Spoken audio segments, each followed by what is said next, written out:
Hi everybody, I'm Don. I am an alcoholic. I'd like to start this off by thanking Sheila and Jacqueline and Mike and Kathy and the rest of the Roundup Committee for asking me to come up here and share with you guys this evening. I think you guys have done a great job, you know. I just, yeah. Just for the record, I never showed up in a bar room where they brought in a caterer, fed me, pinned a corsage on me, and asked me to come up and share with you guys for a little while. I will assure you that that never happened in my drinking career. I've been asked to share with us this evening on a topic that's very dear to me. And that topic is the history of Alcoholics Anonymous and the Big Book. And if you guys didn't a week ago, yesterday, if you guys didn't stop in your morning meditation and thank God for Alcoholics Anonymous and its 70 years, I hope that you do sometime this month. Thank God for AA. And because this is a workshop meeting, if you will, I felt like I had license to take some notes. So I wrote some things down and I'll be referring to my notes.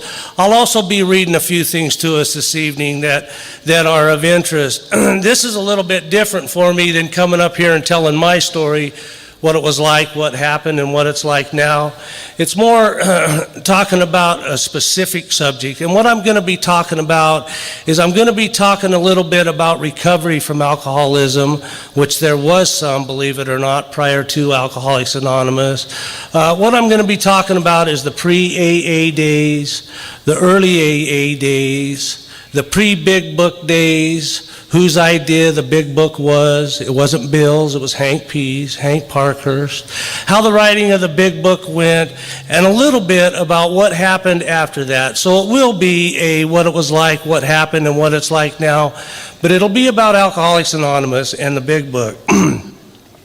I find it kind of difficult to talk about the history of recovery from alcoholism without talking first a little bit about the history of alcohol and the history of the consumption of alcohol. And my research is that the history of the consumption of alcohol dates back to the clay tablets of the Babylonians. These tribesmen, they would grow their crops in season, and if they had a good year, they would harvest their crops, and they'd take their harvest and they'd ferment their crops. They'd ferment their crops and they'd make booze, and they'd go out and they'd celebrate, and they'd get drunk, and they'd get drunk and party and go cause fights and wars and go raid the other tribesmen camp and steal their women and bring them back. Does anybody identify with that?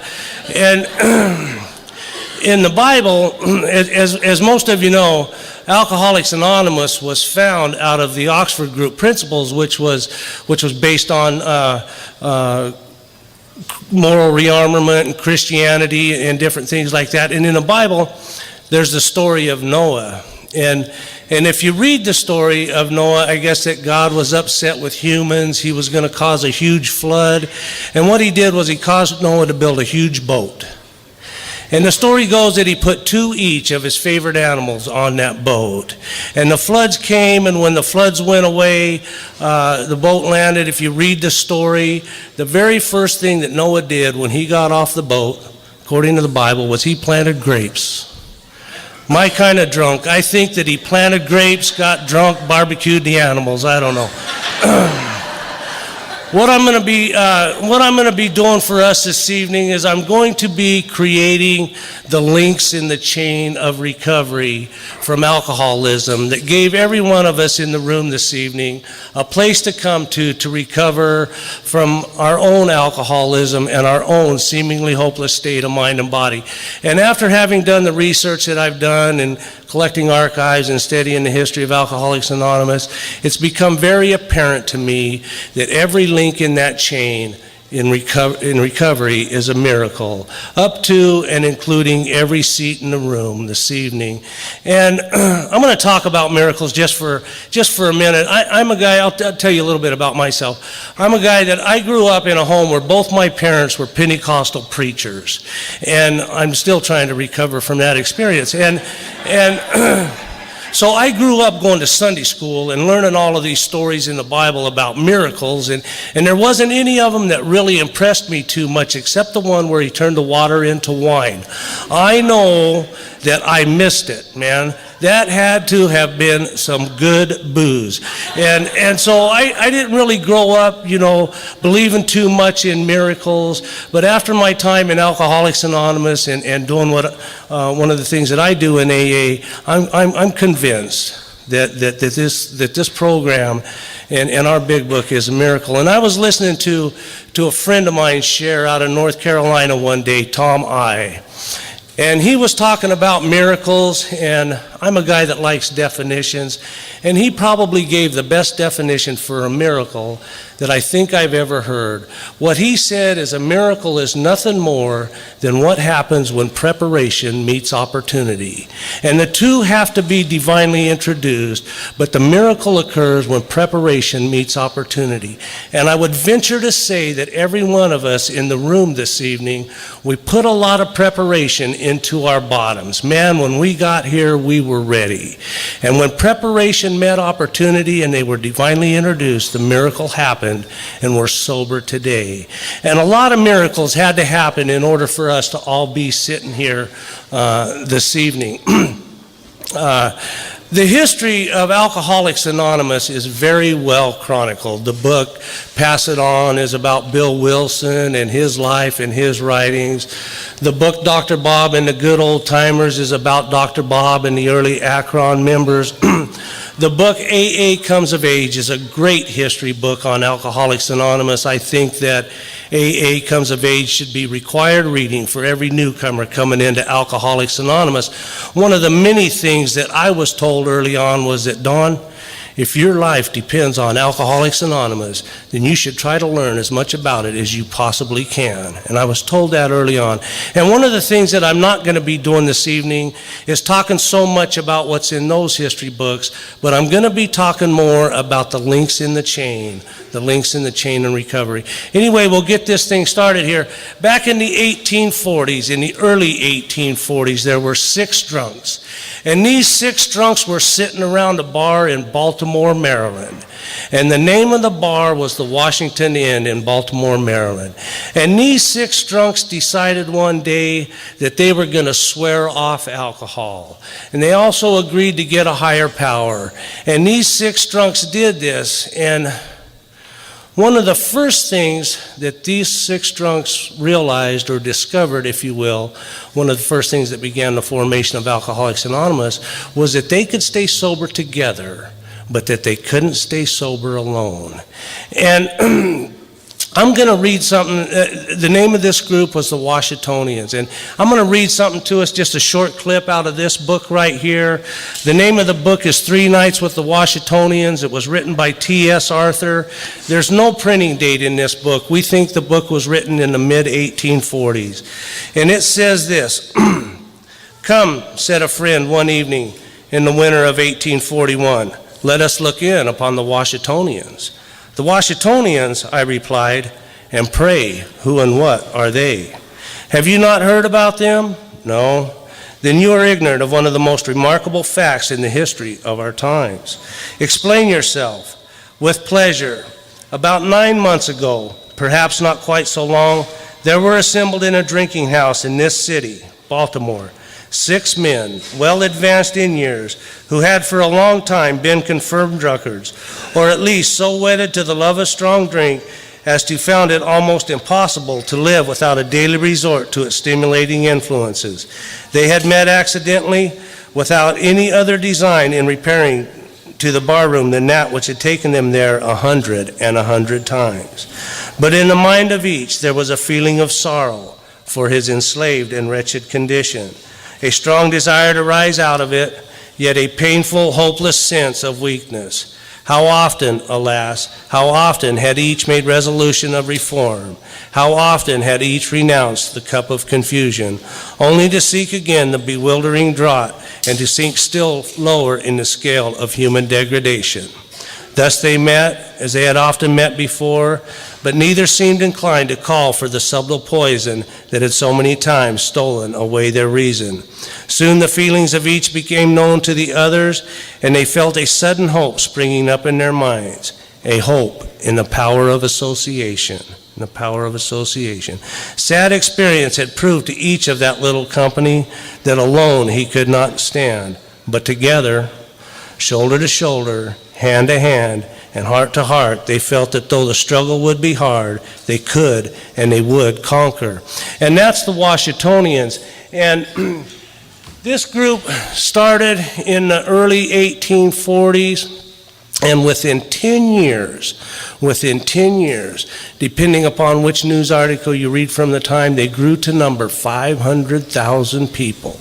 That was 500,000 people here in the United States staying sober together. And the Washingtonians had one of the bases for our traditions in Alcoholics Anonymous is that we've learned from other people's mistakes. The Washingtonians, they had no roots. The Washingtonians had no traditions. The Washingtonians had no rules, for lack of a better word. And money, property, prestige, and power started to interfere. They started getting involved in outside issues. They started taking opinions on different political issues. One of the political issues that they took an opinion on was alcohol reform. And the one that caused the factions to collapse was they took an opinion on slavery. And this divided the group, and within 20 years, the Washingtonians were gone. Now, the Washingtonians were a very similar society to Alcoholics Anonymous in that they started out with a singleness of purpose, and they also had the Martha Washington Society, which was very similar to Al-Anon. I'm going to go now to 1895. 1895 is the year that Bill Wilson was born, so we're just prior to Bill Wilson's birth. Anyway, in 1895, there was a fellow by the name of Sam Hadley. And Sam Hadley was a chronic alcoholic who had gotten sober through a profound religious conversion experience. And it was notable, it was very notable. And in 1895, we didn't have the media that we have today. We didn't have the means of communication. We certainly didn't have the television that we have today. We didn't have the radio that we have today. We didn't have the newspapers that we have today. But I think that we can assume safely that if this was happening in one place here in the United States, it was probably happening in others as well. And Sam Hadley was staying sober in a mission with 35 other people. The name of the mission was Jerry McCauley's Mission. And there was a young, brilliant psychologist back then who was writing a book about different types of conversion experiences. He wanted to write about an alcoholic, and so he wrote about Sam Hadley's profound religious conversion experience in this book right here, The Varieties of Religious Experience. This book happens to be the book, not this particular book, but this book happens to be the book that Bill Wilson read when he was in Towns Hospital, when he had what he called his white flash or his hot flash experience. And in this book, William James wanted to write about an alcoholic, and so he wrote about Sam Hadley's profound religious conversion experience. Now, Sam Hadley, he also had a son, and his son was named Harrison Hadley. And what I'm going to ask you guys to do for a few minutes is log that name. I'll tie Harrison Hadley into the links in the chain here in just a few minutes. I'm going to flash forward now to about 1927. Bill Wilson is in the throes of his alcoholism. He's still successful at this point. He's starting to lose things. He's going to detox. Alcohol is becoming a major problem in Bill's life. And in 1927, over in China, there was a brilliant young minister who had these great new ideas on moral rearmament and Christianity and different things. And while he was over in China, this guy's name was Frank Buckman. Frank Buckman. And while he was over in China, he met up with this brilliant American young minister, and this guy's name was Sam Hadley. And Frank Buckman convinced Sam Hadley of this new belief system and this message that he was trying to get across, and they established what was to become the Oxford Group. And Sam Hadley, he came back here to the United States, and he was installed as the director of the Oxford Group east of the Mississippi River. And I say east of the Mississippi River, there wasn't much out west of the Mississippi River in 1927. And so Sam Hadley's installed as the director of the Oxford Group east of the Mississippi River. And Harrison Hadley, who I had you log that name, Sam Hadley's son, he grew up just like his dad.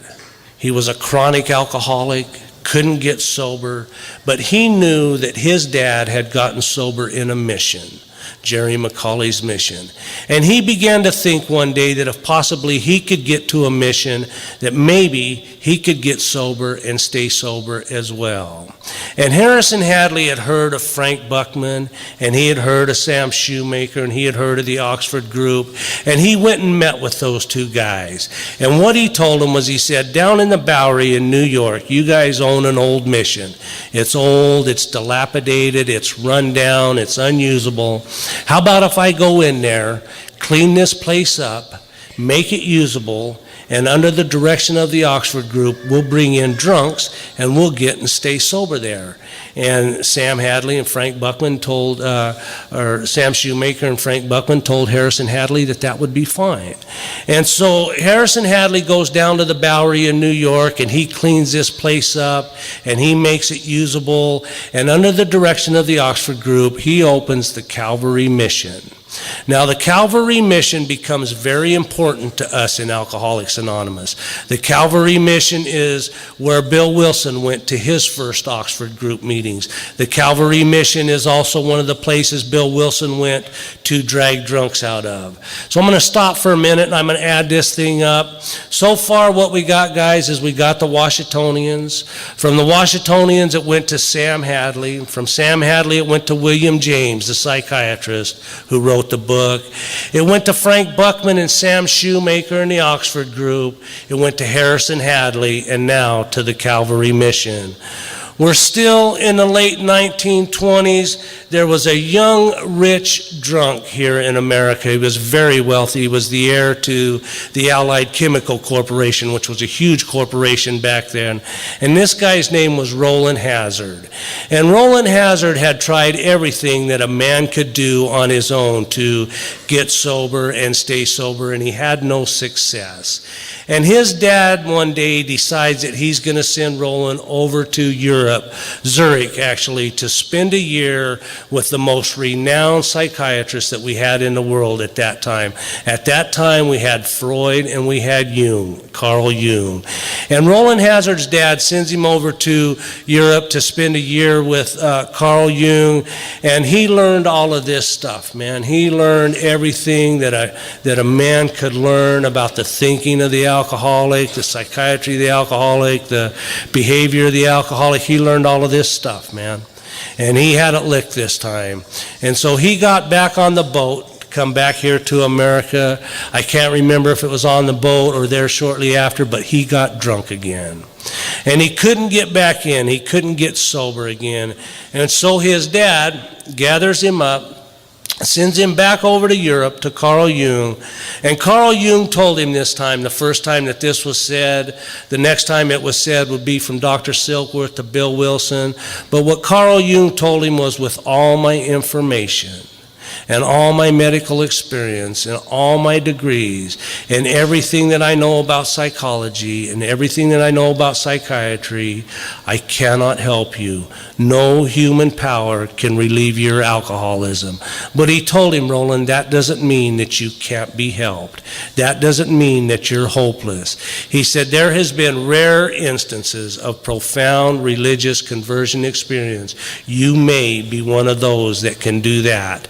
And so Roland, he got back on the boat to come and came back here to the United States.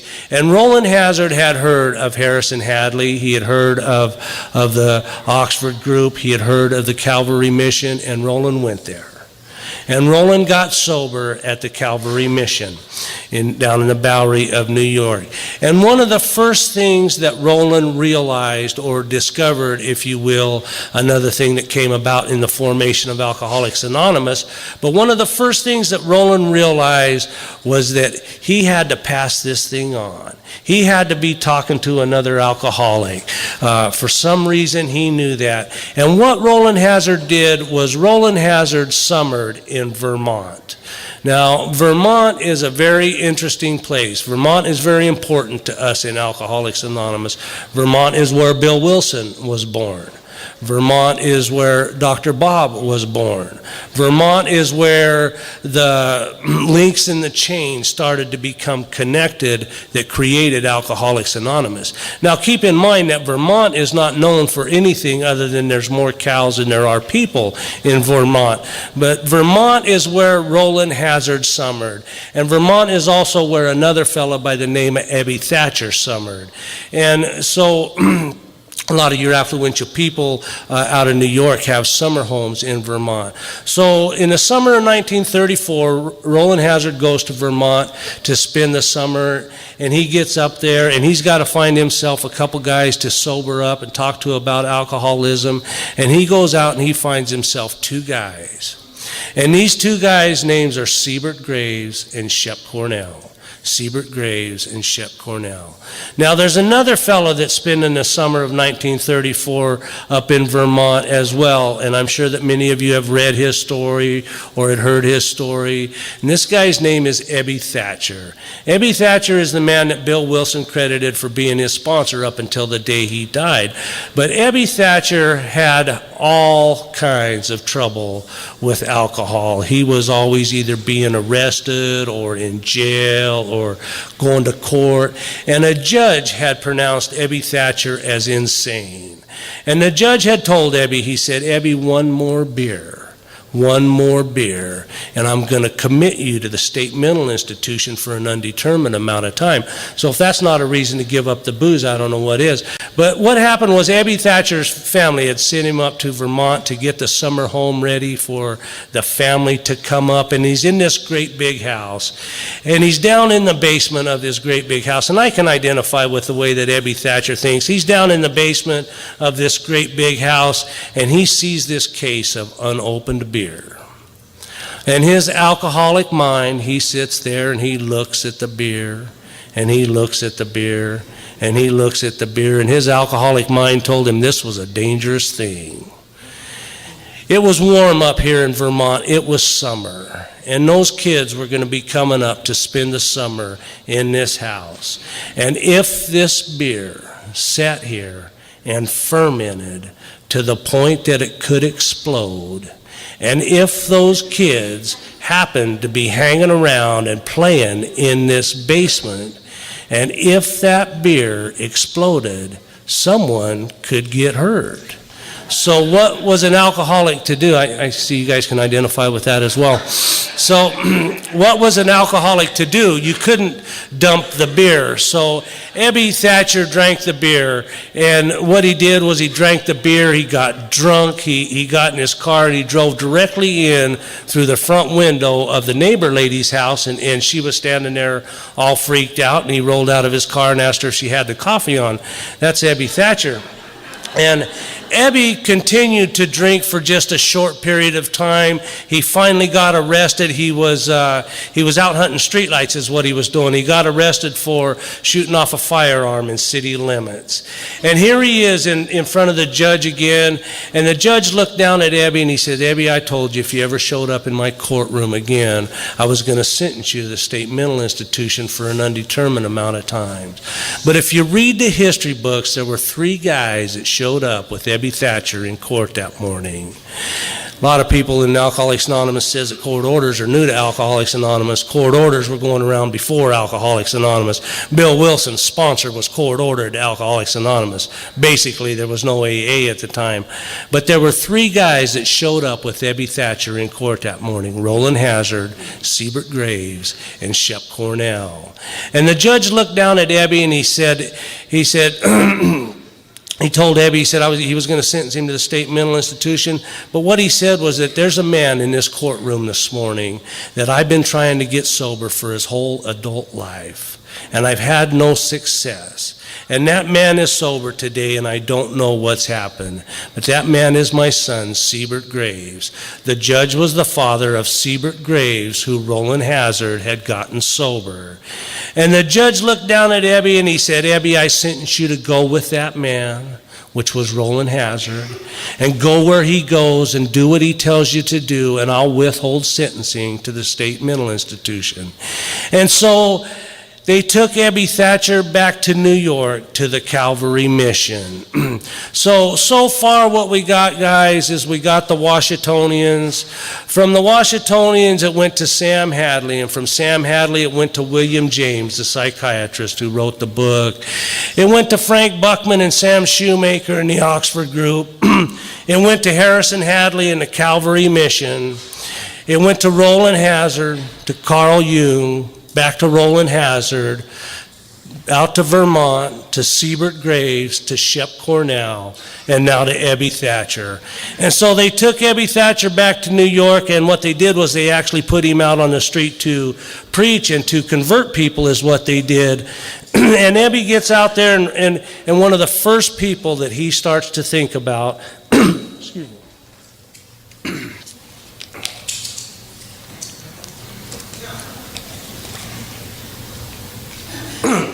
one of the first people that he starts to think about is our founder, Bill Wilson, his old friend Bill. So he decides that he's going to go over and visit his friend Bill, his old friend Bill, and he goes over to Bill's house, and Bill's sitting across the kitchen table from him, and he's drunk, but he could see that something was different about his friend. And Ebby Thatcher told Bill Wilson, he said, man, I got religion. And Bill Wilson sat there and thought to himself, man, I'm glad you got religion, because I got more gin, buddy. But it says it in the book that Ebby Thatcher flatly proclaimed to Bill Wilson what came to be our 12th promise that we read at a lot of meetings today. What Ebby Thatcher said was that God was doing for him what he could not do for himself. God was doing for him what he could not do for himself. And even though Bill was drunk at the time, he decided that he was going to go back one more time. So he went back to Towns Hospital, where he claims that he was 4 times.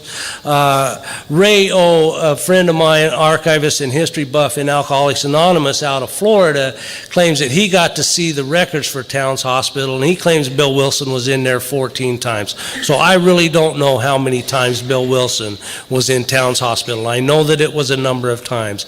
So Bill goes back to Towns Hospital, and he has his white flash experience, and he gets sober, and he's out dragging drunks off of bar stools, and for some reason he's going down to the Bowery in New York. He's dragging drunks home. For some reason, Bill knew. Bill had the information. The last time that he was in Towns Hospital, Dr. Silkworth, the doctor who had worked with thousands of alcoholics, took Bill and Lois aside. He was talking to Lois, and he told Lois, he said, there's nothing we can do for your husband. With all our medical experience and all the alcoholics that we've worked with, there's nothing we can do for your husband. No human power can relieve his alcoholism. He is either going to die in a short period of time, or he's going to be committed to the state mental institution for an undetermined amount of time. So Bill had what was required in this program.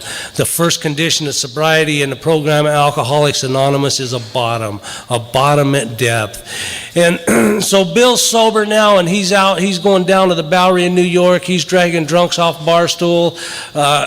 He's dragging them home. He's not having any success. And a time came during that first 6 months before Bill met Dr. Bob.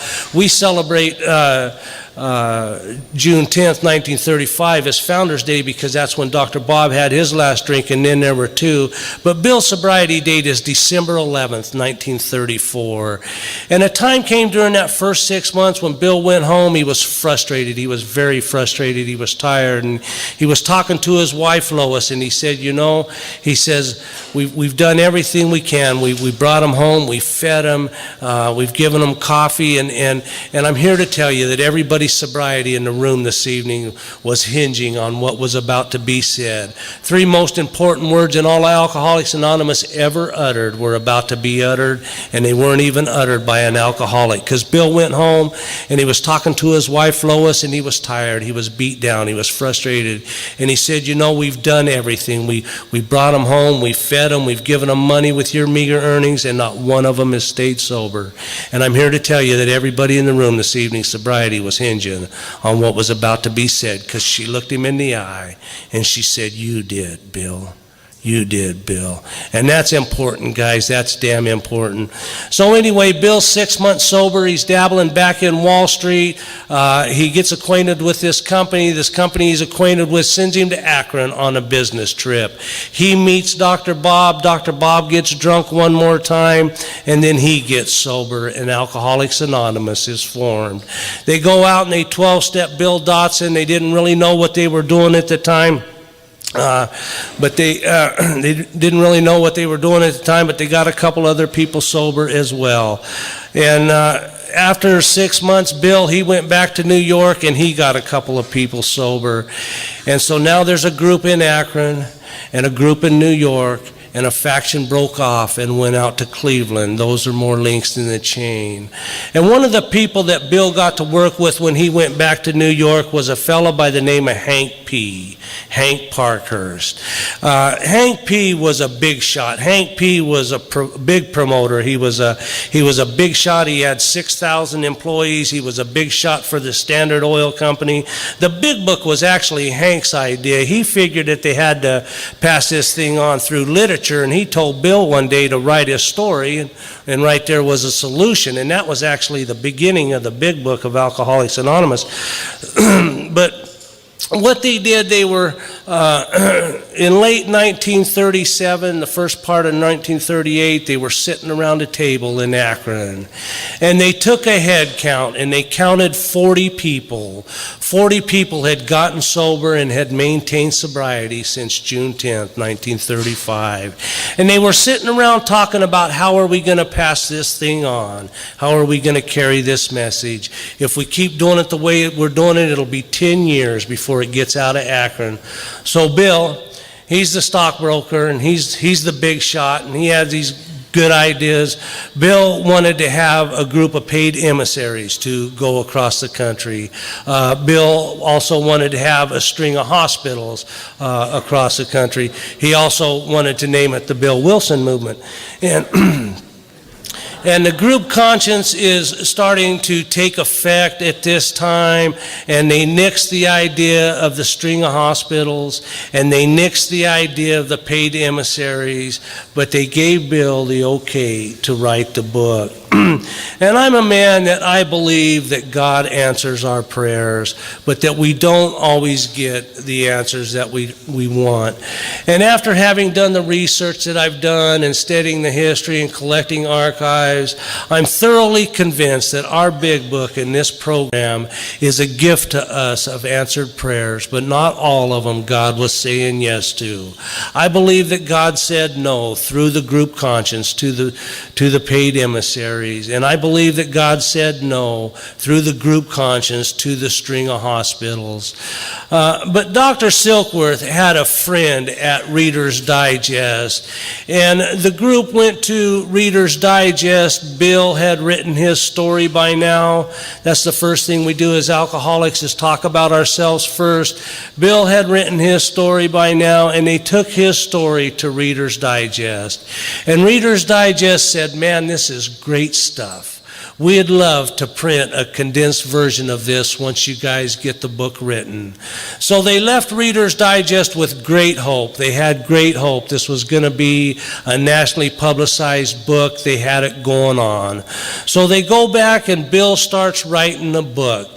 And everything that Bill's writing is being edited and being critiqued by the membership itself and changed. And this was becoming frustrating to Bill. And if you read the big book of Alcoholics Anonymous, there's a lot of yous and we's and ours and that type of stuff, but that's not the way that the big book was originally written in the original manuscript. In the original manuscript, there's a lot of yous and you must and you better do this, and if you get to this part in the book and don't believe what we're saying, throw the book away. There's that type of stuff in there. But the group was editing him. They were making him change everything that he was writing. And by chapter 5 of this book, it had become very frustrating to Bill. And I want to read you something that's very interesting that we read at every meeting today. It's about the style of the writing when they were editing and critiquing Bill and making him change the way that he was writing a book. It says this, at some of these we balked. We thought we could find an easier, softer way, but we could not. With all the earnestness at our command, we beg of you to be fearless and thorough from the very start. Some of us have tried to hold on to our old ideas, and the result was nil until we let go absolutely. That was the style. That was the style because they were editing and they were critiquing him and they were making him change everything. And by chapter 5 of this book, it had become very frustrating to Bill. And after he wrote that, and after he wrote the 12 steps, Bill, in his frustration, went back to the groups and he said, I will not be passing this in front of every one of you to edit this whole thing. Either I write it or you write it. And so they got together and they made the decision, okay, Bill, go ahead and write the book. And I want to read you something out of that very same chapter after that decision was made. We hope that you are convinced now that God can remove whatever self-will has blocked you from Him. If you have already made a decision and an inventory of your grosser handicaps, you have made a good beginning. That being so, you have swallowed and digested some big chunks of truth about yourself. That's the difference in the writing style between the first 5 chapters of the big book and the rest of the book. So we have the book being written. They've gone to Reader's Digest, but they need some money. They need some money. And Bill Wilson and Hank Parkhurst are both great salesmen. These two guys could sell Playboy to a blind man. So they decide that they're going to form the 100 Men Corporation and they're going to sell stock. This is a copy of the stock perspective that they were selling $25 a share par value in Alcoholics Anonymous in a corporation that didn't exist. It's true. So they sold all of this stuff and they got some money together and they got the book completed. And they went back to Reader's Digest and they said, here it is, man, we're ready to go. We borrowed money from here and there. We sold stock in a corporation that doesn't exist. We published the book ourselves. Cornwell Press, we're into them for however much money. And here it is. And this is the book that came out.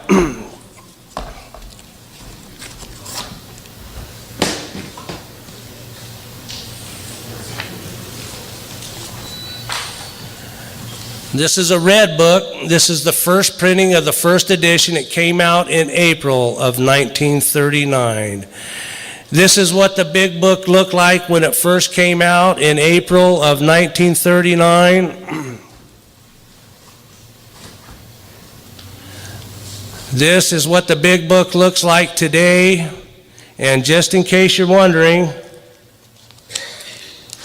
this is what the big book looks like open.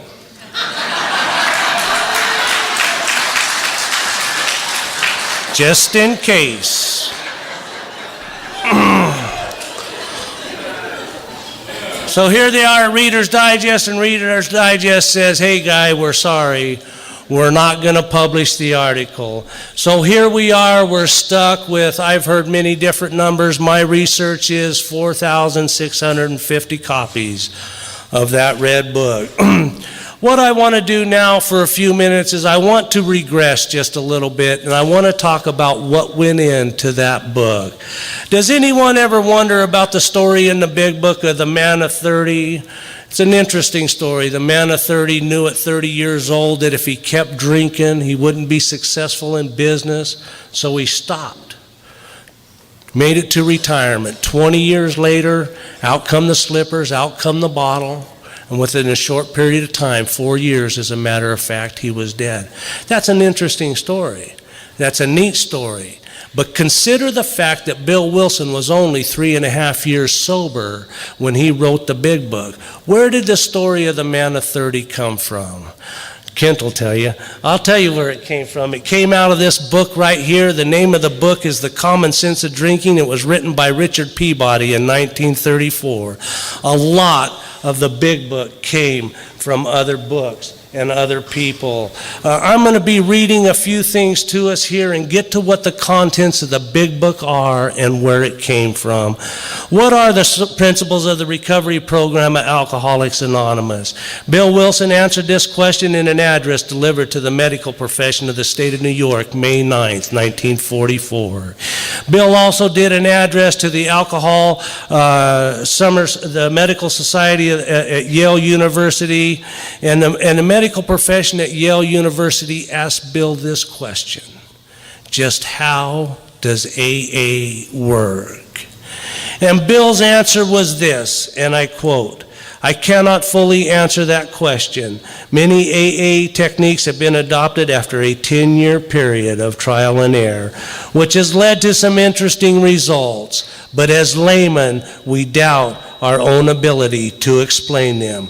We can only tell you what we do and what seems from our point of view to happen to us. At the very outset, we should like to make it ever so clear that AA is a synthetic gadget, as it were, drawing upon the resources of medicine, psychiatry, religion, and our own experience of drinking and recovery. You will search in vain for a single new fundamental. We have merely streamlined old and proven principles of psychiatry and religion into such forms that the alcoholic will accept them. And then we have created a society of his own kind where he can enthusiastically put these principles to work on himself and other sufferers. Alcoholics Anonymous has made 2 major contributions to the program of psychiatry and religion. These are, it seems to us, the long missing links in the chain of recovery. Number 1, our ability as ex-drinkers to secure the confidence of the new man, to build a transmission line into him. And number 2, the provisions of an understanding society of ex-problem drinkers in which the newcomer can successfully apply the principles of medicine and religion to himself and others. So what Bill was saying here, guys, is very little in our big book is original. There are some things. Our big book was taken from many different people and many different books. But where did the big book come from? This book right here is called Man the Unknown.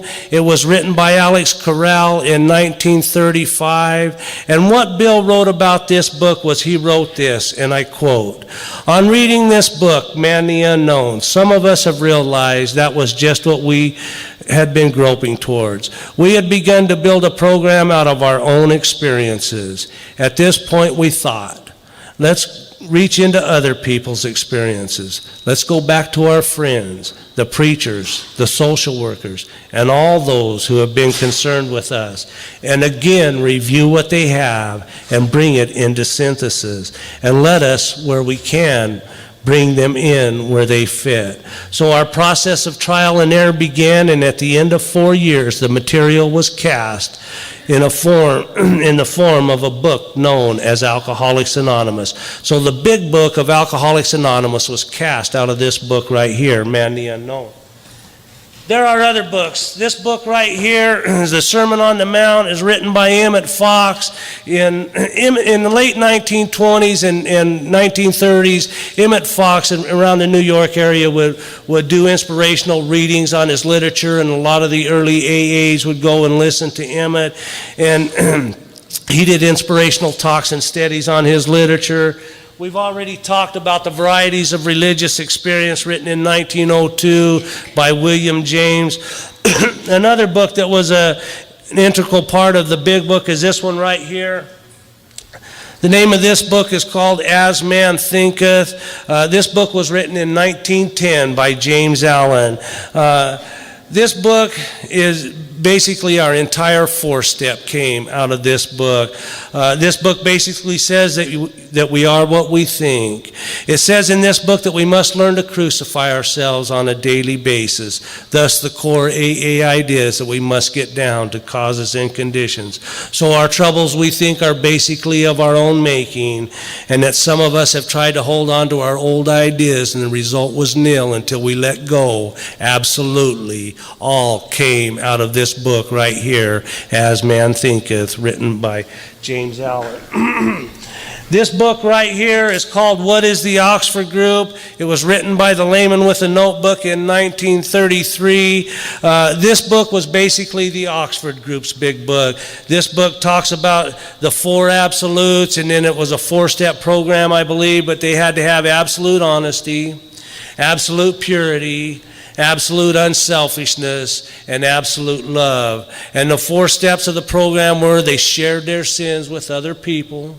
Step 5 in our program. Restitution for all they had harmed, steps 8 and 9 in our program. And listening to and accepting and relying on God's guidance in all of their affairs, which is the rest of the spiritual steps in our program. So the Oxford Group was huge in the formation of the thought process in Alcoholics Anonymous. This book right here is called Twice Born Men. It was written by Harold Bigby in 1909. This is all stories of drunks. It's all stories of drunks who had gotten sober through different types of conversion experience. See if these titles sound familiar. The Criminal, The Copper Basher, Lowest of the Lows, Rags and Bones, Apparent Failure. This is the book that gave Bill Wilson the idea for us to put our own stories of our own personal experience in the back of the big book. Again, The Common Sense of Drinking, written by Richard Peabody in 1934. Some of the profound sayings in the big book today came out of this book right here. Once an alcoholic, always an alcoholic. Half measures are of no avail. Half measures availed us nothing. And perhaps the entire story of the Man of 30 came from this book right here. This book right here is called A Way of Life. It was written by William Osler in 1937. I don't think, guys, that the book that we read today, as Bill sees it, in its original form was called the AA Way of Life. This is the book that gave Bill Wilson the idea for us to live our lives one day at a time. There's a phrase, one of the phrases in this book right here, and this is interesting. Our lives are like a great ocean liner. I don't want to use the word plagiarize, guys, but on the first page of chapter 2, there is a solution. It says we are passengers in a great freight liner. Anyway, there's a few other books as well, but Bill had read all of these books.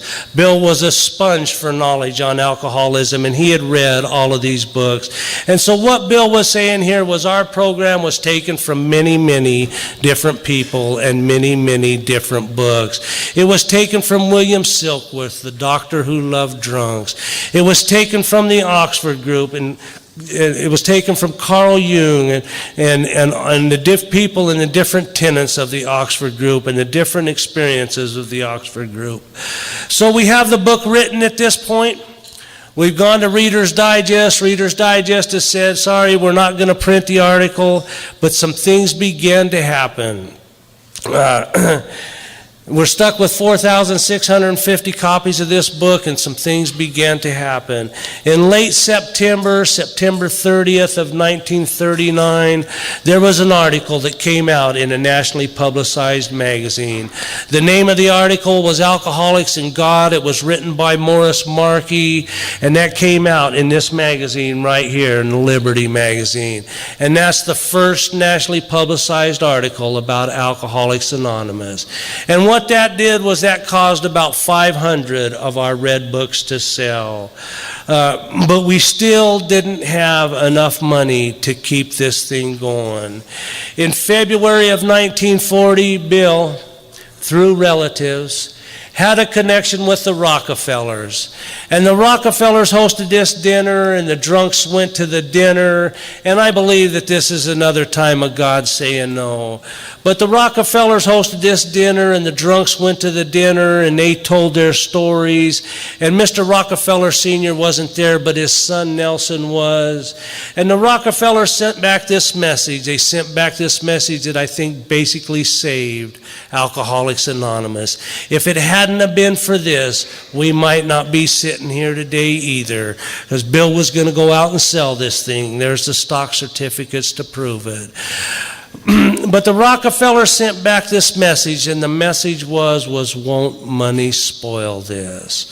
Won't money spoil this? And the Rockefellers pledged $5,000 for Dr. Bob to pay off his mortgage, for Bill and Dr. Bob to get a stipend to carry on their work. And they carried it on, and they were just absolutely broke when something else broke through. And I'm going to talk just for a couple of minutes this evening about an event that happened in between the Liberty magazine and in between the Saturday Evening Post magazine. It doesn't get talked about very often, but it's very well chronicled in some of the books. There was a young pitcher back in 1940 who was a pitching phenomenon. He could throw a fastball faster than any other pitcher in the league. And Bob Feller was his name. And there was a young catcher who had gone from team to team and team to team, and he was a drunk, Raleigh H. He actually became AA number 77. But Raleigh Hemsley just happened to be on the team in Cleveland when Bob Feller threw 2 no-hitters. And if you're the catcher that catches the pitcher that throws 2 no-hitters, you get a little bit of press yourself. And Raleigh caught those 2 games, and he got a little bit of press, and one of the sports reporters asked him, said, "Raleigh, something's a little bit different about you. What is it?" And he said, "I just want you fellas to know that I've been sober in Alcoholics Anonymous for a year." And that headlined the sports page of the Cleveland Plains Dealer, April 17th, 1940. Big headlines, a year without a drink. And the Associated Press picked the story up from there, and it made it to other newspapers across the country. But that was important. That did, I believe, several things for Alcoholics Anonymous. Number one was it went public. Another thing it did was it let people know that successful people, you didn't have to be a Skid Row wino, could get sober and stay sober. It let people know that young people could get sober and stay sober. Raleigh Hemsley was fairly young. And it was okay to do it back then for you old timers. There was no traditions at the time, so it was okay for you guys that are going to argue with me about that. What time is it? Oh, man, I actually love talking about this stuff. I can't. Jack Alexander was a reporter, a journalist for the Saturday Evening Post. And Jack Alexander's intent was that he was going to come to Alcoholics Anonymous, and he was going to expose Alcoholics Anonymous as the fraud that he thought it was.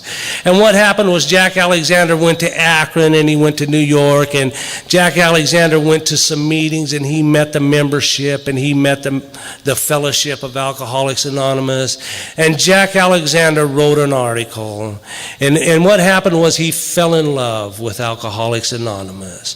And he fell in love with the people in Alcoholics Anonymous. And he fell in love with the work in Alcoholics Anonymous. And he wrote an article, and it was a glowing article. And that article came out in that magazine over there March 1st, 1941. The article is about the success in Alcoholics Anonymous and the work in Alcoholics Anonymous and the big book of Alcoholics Anonymous. And out of that article came 10,000 members of Alcoholics Anonymous. 10,000 members of Alcoholics Anonymous. And it was out of that article, according to Bill Wilson, that AA became a national pastime.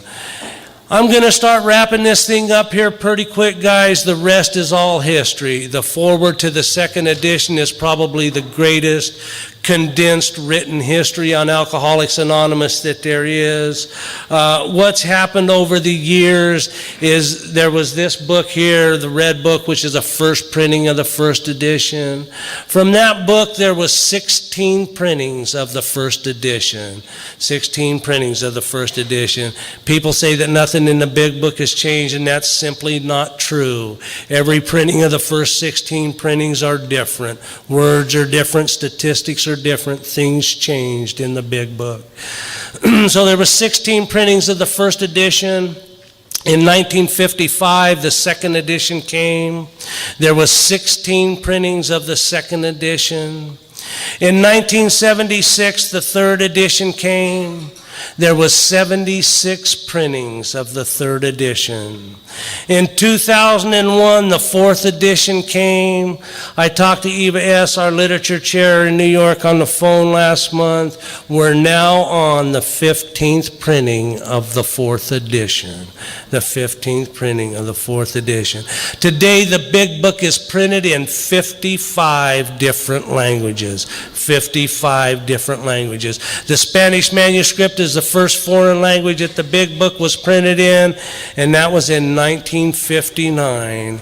And as of today, guys, there has been 37,019,226 copies of the big book printed in 55 different languages. Yeah. Gotta love that book. 37,019,226 copies of the big book. And where that takes us, guys, is back to the links in the chain. And something that I believe is as true today as it was the day that it was written. Ann Smith, Dr. Bob's wife, has a quote handwritten on the front page of her diary, of her journal. And it's a quote by Carl Sandburg. And what that quote says is, whenever a society or civilization perishes, there is always one condition present: they forgot where they came from. And I believe that that's as true today as it was back then.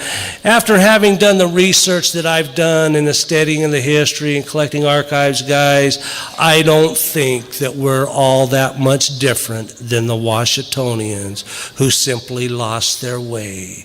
I think we have more experience, and our experience has taught us. But I also think that if we're not careful and take care of our singleness of purpose and take care of our traditions, that we could lose our way as well. I would like to close with something that doesn't really have anything to do with Alcoholics Anonymous, but yet I think it has everything to do with Alcoholics Anonymous. In one of the archival magazines that I've collected, there's a prize fighter of the time, and he's getting ready to get in the ring for a prize fight, Jack Dempsey. And he's being interviewed by this sports reporter, and this sports reporter asks him, "Okay, Jack, what's it going to take to win this fight?" And again, this doesn't have anything to do with Alcoholics Anonymous, but I think it has everything to do with it as well. Jack Dempsey answered that question like this. He said, "When we get to this level," and I relate that to us in Alcoholics Anonymous, when we get to this level and we're in AA, He said we all have pretty much equal ability. He said whoever's the hungriest is going to come out the winner. And my hope for us that are here today is if you're not hungry, you get hungry. If you are hungry, you stay hungry. And you take care of our singleness of purpose. And you take care of our traditions. And you pass this thing on. Again, I'd like to thank the committee for asking me to come up here and share with you guys this afternoon. It truly is a great honor for me to get to do this. I want to take a couple of minutes here and say some real special thank yous. I have one of my mentors in this history thing for me in the audience and some other real dear friends. I want to again thank the committee. I want to thank you, Kent. You're just a legend to me. Annie, I need to say a real special thank you to you. Diane and Perry, you guys have just been there solid for me through collecting archives and everything. And I want to thank all of you guys for coming here this evening. And where, guys, did the links in the chain end up? And we'll just close it with this. It started in the 1840s with the Washingtonians. From the Washingtonians, it went to 1895 to Sam Hadley. And from Sam Hadley, it went to William James, the psychiatrist who wrote the book. It went to Frank Buckman and Sam Shoemaker in the Oxford group. It went to Harrison Hadley and the Calvary Mission. It went to Roland Hazard, to Siebert Graves, to Shep Cornell, to Ebby Thatcher, to our founder, Bill Wilson. And from Bill it went to Bob. And from Bill and Bob it went to Bill Dotson and Ernie G. and Phil S. and Florence Rankin, some of the early members in Akron. It went from New York to Akron, back to New York, out to Cleveland, out to Chicago. The message came out here to California. It came down to Southern California, guys, first Long Beach. And from Long Beach, the message came up to San Francisco. The first shadow of Alcoholics Anonymous in San Francisco fell on the home of Miss Zelpha Orem in the Upper Fillmore District in the fall of 1938 in San Francisco. And from there, it went to meetings all over the Bay Area and Northern California. And the message came out here to Red Bluff. In 2001 here in Red Bluff, you guys had your first recovery roundup. We're attending today the 4th annual Red Bluff Recovery Roundup. Yeah.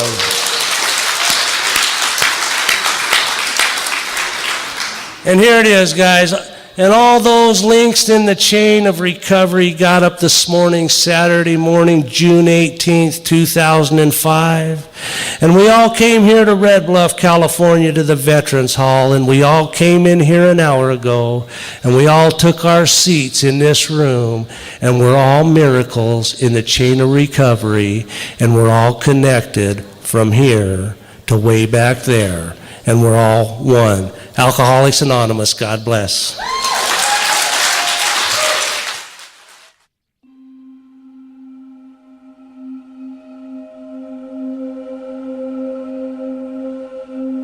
We hope you